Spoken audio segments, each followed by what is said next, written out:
ह्या वचनावर आपण लक्ष देऊया. स्तोत्र ग्रंथ 91:1-3 मी वाचते. आपण हळूहळू वचन घेऊन आपल्याला ते समजायची खूप गरजेचं आहे. काय लिहिलंय त्या वचनामध्ये की जो परस्परांचे आश्रयात राहतो तो सर्व सामर्थ्याचे सावलीत राहील, कारण तो तुला पारध्याच्या पाशातून आणि नाश करणारा मरीपासून तुला सोडवेल. आपण कुणावर विश्वास ठेवतो? आपण कुणाच्या आश्रयात राहतो? दिवस आणि रात्र आपल्या मुखामध्ये कुणाचं नाव असतो? येशू ख्रिस्ताचा. आणि तो देव कोण आहे? सर्वशक्तिमान पिता आहे. जो देव पूर्ण जगाला बनवणारा, प्रत्येक मनुष्याला बनवणारा, प्रत्येक जे काय आपण जगात बघतो प्रत्येक जानवराला बनवणारा देव आहे. तो पूर्ण ब्रह्मांडला त्यांनी बनवलं. त्या देवाच्या आश्रयात आपण राहतो. वचन म्हणतो जर तुम्ही त्याच्या आश्रयात राहत असेल तो सर्व सामर्थ्याच्या सावलीत राहतो. आपण कशाच्या सावलीत राहतो? सर्व सामर्थ्याची सावली. म्हणजे एखादा आपण हे एक उदाहरणासाठी मी तुम्हाला सांगते. आता तुमच्या घरामध्ये मी कोंबडी बघितली होती, आहे ना कोंबडी. तर कोंबडीच्या पिल्लूला कोंबडी कसं सांभाळतीस कोंबडीच्या पिल्लूला? जर तो एकदम त्याच्या पूर्ण पंख घेरून त्यांना आतमध्ये ठेवती का नाही? आणि कुठलं गरुड किंवा कुठले दुसरी पक्षी येऊन ते कोंबडीचं पिल्लूला काय करायचं नाही म्हणून तो कसं सांभाळती का नाही? तसंच आपला देव आपल्याला सांभाळतो. आपल्याला दिसत नाही पण त्याच्या सावलीत आहे आपण. आणि आपल्याला खोटे कोण येऊन सांगतो? आपल्या मनामध्ये भीती कोण टाकतो? शैतान येऊन भीती टाकतो की बघ तुला काय होतंय. आपल्याला भीती आणायची प्रयत्न करतो शैतान. पण देव म्हणतो या वचनामध्ये की तुम्ही माझे सावलीत आहात, कारण तो तुला पराध्याच्या पाशातून आणि नाश करणारा मरीपासून तुला सोडवेल. देव आपल्याला कुठल्याही गोष्टी आपल्याकडे आल्या तरी आपल्याला तो सोडवणारा देव आहे. पण आपल्या लक्ष आपण त्याच्या आश्रयात राहिले तर आपण त्याचाच ऐकले, आपण येशू आहे आपल्यामध्ये ह्या विश्वास मनामध्ये ठेवले तर आपण हा सामर्थ्य बघू शकतो. नाहीतर आपण अविश्वासू सारखे बोलणार की बाबा त्यांनी मला असं केलं, हे मला झालं, किंवा माझ्या जीवनामध्ये हा त्रास आलं. देव म्हणतोय की तुला काही होणार नाही. पुढे आपण बघूया 4 ते 7 वचन. तो तुला आपल्या पंखानी झाकील. बघा काय लिहिलंय? आपल्या पंखानी झाकील आणि तुला त्याचे पंखाखाली आश्रय मिळेल. बघा जसं एक पंख परमेश्वराने कोंबडीला बनवलं, पक्ष्यांना बनवलं परमेश्वरांनी, आणि त्याला बुद्धी कोणी दिलं की तू असा पंख हे करून तुझ्या मुलांना सांभाळ. हा बुद्धी पण परमेश्वरानंच दिलं. तो परमेश्वर काय आपल्याला सोडणार का? तो परमेश्वर आपल्याला असं शैतानाच्या हातात सोडणार का? नाही. त्याच्या आपल्याकडे लक्ष आहे.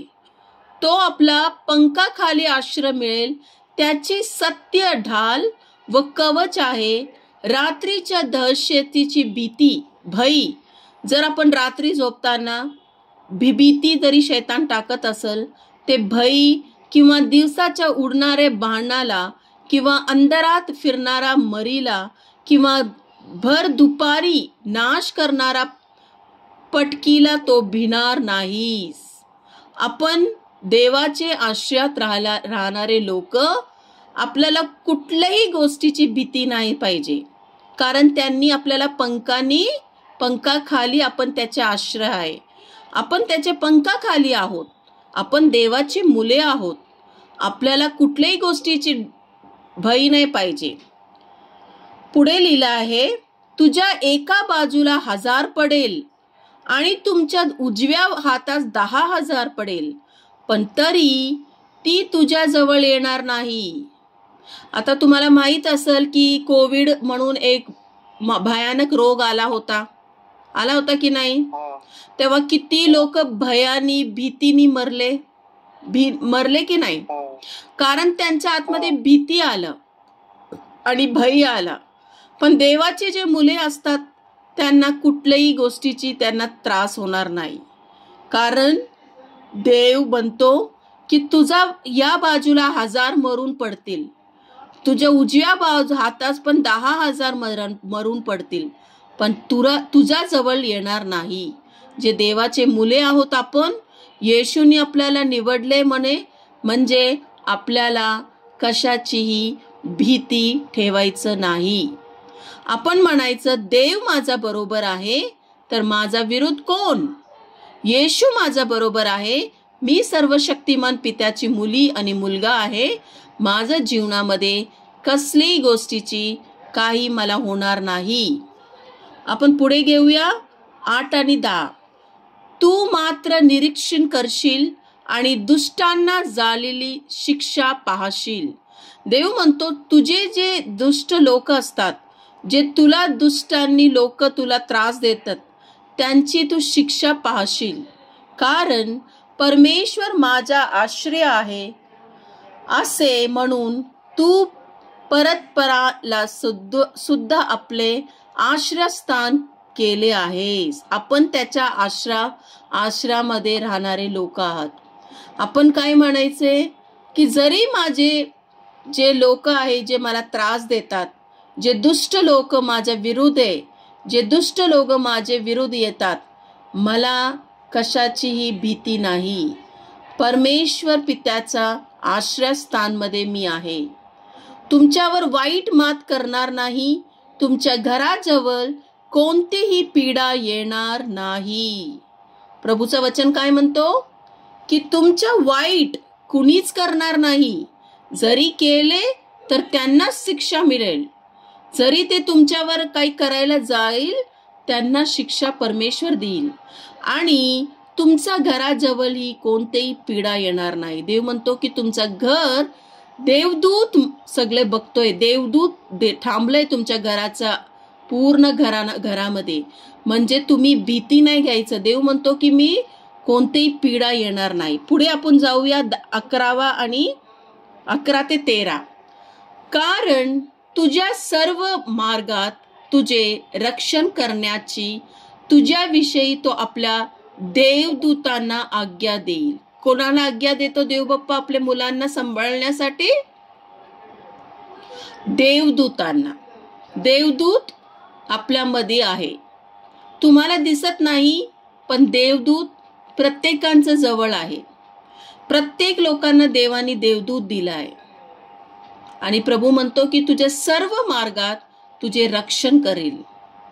तुम्हाला आता कसं वाटतंय? देव म्हणतोय, हा वचन देवाचं आहे. देव म्हणतो ते तुला आपल्या हाताने उचलून धरतील, अशासाठी की तू घसरून दगडावर पडू नये. तू आपल्या पायाखाली सिंह आणि नागाला चिरडून टाकशील. तू सिंह व अजगर याला तुडवीत चालशील. Praise the lord. Hallelujah, hallelujah. परमेश्वराचे मुलांवर हा सामर्थ्य आहे माझे प्रियानो. परमेश्वर म्हणतो की तुम्हाला कुणी काही करू शकत नाही. देवाचं वचन आहे बघा, जो सर्वशक्तिमान पित्यावर भरोसा ठेवतो, येशूला आपला पिता म्हणून मानतो, त्याच्या हा वचन आहे की प्रभू म्हणतो की तो स्वर्गदूत पाठवेल आपल्यासाठी. तो स्वर्गदूत आपल्याला रक्षण करणारा आहे आणि प्रभू म्हणतो तो तुला आपल्या हाताने उचलून धरतील, म्हणजे आपल्याला सांभाळणारा देवदूत आपल्या बरोबर आहे. आणि प्रभू म्हणतो की तू आपल्या पायाखाली पण सिंह आणि नागाला चिरडून टाकशील. इथं देवाने सिंह आणि नाग का म्हणलंय? म्हणजे तो सगळ्यात कसला प्राणी आहे? सिंह आणि नाग म्हणजे सगळ्यात एकदम भयानक प्राणी आहे की नाही? हा. ते प्राणीला देव म्हणतोय की तू असल्या गोष्टी पण तुझ्या जीवनामध्ये तू चिरडून टाकशील. म्हणजे एवढं सामर्थ्य मी तुला दिलं आहे. तू कोण आहे? परमेश्वराचा मुलगा आणि मुली आहे. देवानी तुला सामर्थ्य दिलं आहे. आणि प्रभू म्हणतोय की तू सिंह व अजगर याला तुडवीत चालशील. म्हणजे तुझ्या जीवनामध्ये काही होणार नाही, काही त्रास होणार नाही, काही तुझ्या जीवनामध्ये तू बघणार नाही. पुढे म्हणतोय 14 आणि 15 बघा. तो माझ्या याशी निष्ठावान आहे म्हणून मी त्यास सोडवीन. मी त्यास सुरक्षित ठेवीन कारण तो माझ्याशी प्रामाणिक आहे. देव काय म्हणतो? आपण त्याच्याशी प्रामाणिक राहायला हवे माझे प्रियांनो, कारण तो आपल्यावर प्रीती करतो. त्यांनी आपल्यासाठी वधस्तंभावर रक्त सांडवलं. त्यांनी आपल्याला विकत घेतलं. रक्त घेऊन रक्ताने आपल्याला त्यांनी विकत घेतलेलं आहे. आज आपण त्याची मुले का बनले? कारण त्यांनी आपला पाप, आपले जे विचार, आपलं जे पापाची स्वभाव आहे, येशू ख्रिस्तानी आपल्या सगळं पाप घेतला आणि आपल्याला त्यांनी पवित्र केलंय. आपण पवित्र जीवन जगायचं.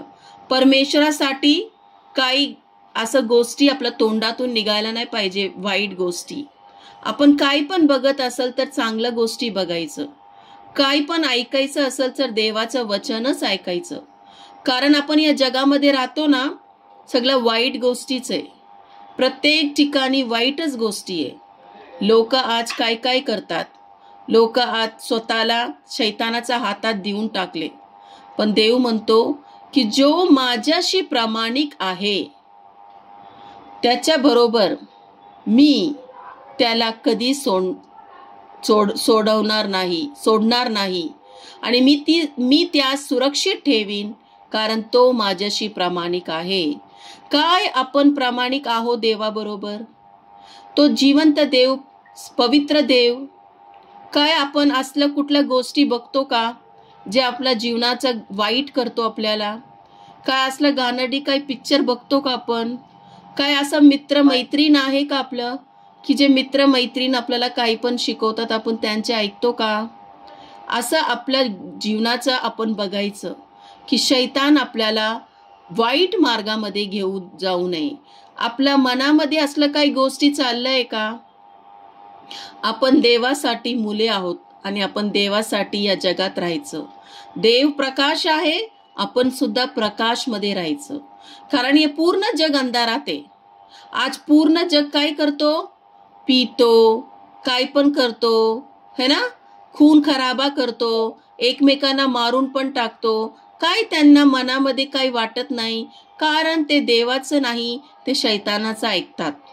आणि देव आपल्याला काय शिकवतो? चांगलं शिकवतो. तो म्हणतो की तू माझं जे काय आहे तू त्याच्या प्रमाणमध्ये राहा. मी जे काही बोलतो तेच तू कर, म्हणजे तू तुझ्या जीवनामध्ये आशीर्वाद बघशील. पुढे लिहिलं आहे, जेव्हा तू माझा धावा करील तेव्हा मी त्यास उत्तर देईन. जेव्हा आपण देवाच्या सामर्थ्यात राहतो, देव म्हणतो की जेव्हा तू मला धावा करील मी तुला उत्तर देईन, कारण तू माझा मुलगा आहे आणि मी तुला सतत बघतो. कारण देवाचा डोळे आपल्यावर सतत राहतो. तो आपल्याला बघत असतो. जरी आपण दुसऱ्यांशी आपण लपू शकतो, आपल्या आई वडिलांशी लपू शकतो, आपल्या मित्रांशी लपू शकतो, पण देवाशी आपण काही लपू शकत नाही. कारण तो आपल्याला बघतो. त्याला माहित आहे आपण त्याच्यासाठी या जगात कसं जगतोय म्हणून. तो म्हणतो की तू जेव्हा मला धावा करील तेव्हा मी त्यास उत्तर देईन. संकट समय मी त्याच्या बरोबर राहीन. मी त्यास विजय देईन आणि त्याचा सन्मान करीन. कुणाचा सन्मान करीन? जे देवाचं मार्गामध्ये चालून, देवाचं भीती त्याच्यामध्ये पाहिजे की देव तू माझ्यासाठी मेला, माझं पाप तूने नेला, आता मी नाही पण तू माझ्या आतमध्ये राहतो, तुझी आत्मा माझ्या आतमध्ये आहे. मी एक चांगला मुलगा, मी एक चांगला मुलगी, मी एक चांगलं स्त्री म्हणून या जगात राहणार आणि जे वाईट माझ्याशी बोलणार त्यांना मी वाईट करणार नाही. कारण तुझं वचन म्हणतोय की तू जे तुझ्या जे दुश्मन आहे, दुश्मनला काय म्हणतो मराठीमध्ये? शत्रू. शत्रू आहे, ते शत्रूंवर तू प्रेम कर असा येशू म्हटलाय. येशू म्हणलाय की तुझ्या शत्रून जर तुझ्यावर वाईट करत असेल त्यांच्यासाठी प्रार्थना कर.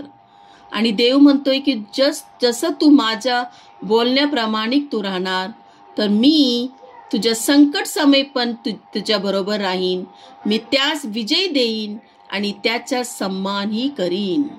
आणि पुढे 16व्या वचन मध्ये लिहिलं आहे, मी त्यास विजय देईन आणि त्याचे सन्मान करीन. मी त्यास दीर्घ आयुष्य देईन आणि त्यास माझे तारण दाखवीन. प्रभू म्हणतोय मी तुला दीर्घ आयुष्य पण देणार या जगामध्ये राहण्यासाठी आणि त्यास माझे तारण दाखवीन. म्हणजे प्रभू काय म्हणतोय की जसं तुम्ही काय चूज करणार, म्हणजे जे काही तुम्ही काय म्हणतो आपण चूजला, जे काही तुम्ही निवडणार, चांगलं वचन देवाचं वचनामध्ये तुम्ही निवडणार किंवा या जगाची गोष्टी निवडणार, ते तुमच्यावर आहे. देव आपल्याला जबरदस्ती नाही करणार. देव आपल्याला बोलणार नाही की तू असंच वाग, असं वागू नको. देवांनी आपल्याला बुद्धी दिलाय. जर आपण वाईट मार्गामध्ये गेलो तर आपण कुणाचे मुले झाले? वाईट मार्गामध्ये गेले, दुनियाचे लोकांचे ऐकतो आणि आपण कुणाचे मुले झाले? मग शैतानाचे.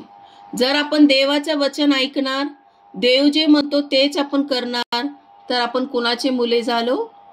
देवाचे. म्हणून येशू म्हणतोय की वाईट आणि जे काही वाईट आहे, जे काही चांगलं आहे, तुझ्याच हातात आहे. तुला काय त्याच्यातून निवडायचंय. आपल्या समोर दोन्ही आहे. आपल्यामध्ये आहे की आपल्याला जीवन कसं जगायचं. जर आपण ते सर्व शक्तिमान पित्या बरोबर राहणार तर आपल्याला कुठलीही बिमारी होणार नाही, त्रास होणार नाही. आपल्यामध्ये कुणी काही केलं तरी आपल्याला ते लागणार नाही, कारण देव म्हणतोय मी तुझ्या बरोबर राहीन, काही तुला होणार नाही. Praise the lord. हालेलुया. तर या स्तोत्र ग्रंथ 91 मला मी पांडुरंग एक होळी वाच बेटा, तुझ्या मागे ते लोक पण बोलणार. हा, एक ओळी परत वाच आणि तुझ्या मागे ते 91 वचन ते लोक पण बोलणार. मनीषा आणि आई आणि भाऊ आहे ना ते.